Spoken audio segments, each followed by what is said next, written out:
Welcome to our ஈரோடை service engineers. நம்ம இன்றைக்கி எதை பற்றி பார்க்க போகிறோன்னா, எர்த்திங்கை பற்றி பார்க்க போகிறோம்.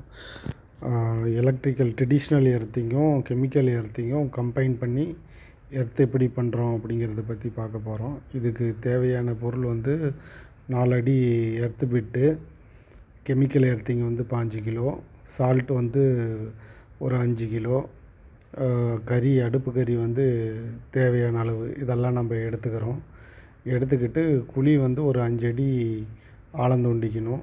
5 அடி ஒரு 4.5 அடி ஆழம் தோண்டிக்கணும். தோண்டிட்டு பைப்பை காப்பர் இந்த 1க்கு 1/8 சைஸ் இருக்கிற காப்பர் பிளேட் இந்த மாதிரி போல்நெட் போட்டு இந்த பைப்புக்கு கனெக்ஷன் பண்ணிக்கிட்டு நடுவில் வச்சு நான் இந்த மாதிரி கரெக்டாக ஃபிக்ஸ் பண்ணிக்கணும். ஃபிக்ஸ் பண்ண பிறகு முதல்ல கறி எடுத்து கீழே போட்டுக்கணும். கறி தண்ணியை வாங்கி வச்சுக்கணும். நம்ம சால்ட் வாட்டர் மேலேருந்து ஊற்றினாலும் சரி, கெமிக்கல் ஊற்றினாலும் சரி, அது அந்த சால்ட்டு அந்த இதை வாங்கி வச்சுக்கிட்டு அது ஒரு கண்டக்டிவிட்டி தன்மையை அந்த காப்பருக்கு இதுக்கும் ஏற்படுத்தும். அப்புறம் அது நிலத்தில் மண்ணுலேயும் அந்த கெமிக்கல்ஸு ஊடுருவுறப்ப, இந்த சால்ட் வாட்டர் ஊடுருவுறப்ப அந்த கண்டக்டிவிட்டி மண்ணில் இன்னும் நம்மளுக்கு இம்ப்ரூவ் ஆகும். இதுக்காகத்தான் நம்ம இப்படி பண்ணுறோம்.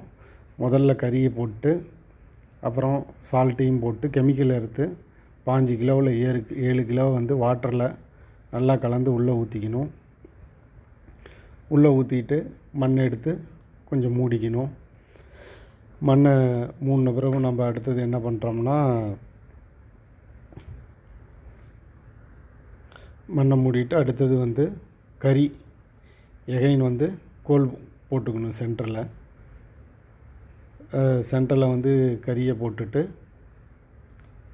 மறுபடியும் மண் எடுத்து மேலே மூடிட்டு சால்ட்டு பாக்கெட்டு கொஞ்சம் போட்டு மறுபடியும் மண் எடுத்து மூடிக்கிட்டு கெமிக்கல் மீதி இருக்கிற பவுட்ரு ஃபார்மில் இருக்கிற கெமிக்கல் ஒரு 7 கிலோவை அப்படியே மேலே நம்ம அது மேலேயே தூவணும். கெமிக்கலை மேலே தூவிட்டு மறுபடியும் அது மேலே மண்ணை போட்டு மூடிட்டு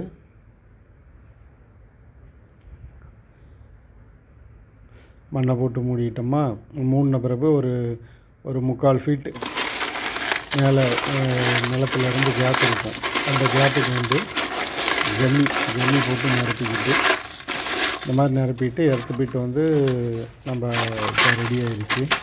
இப்போ வாட்டர் நம்ம டாப் அப் பண்ணோம்னா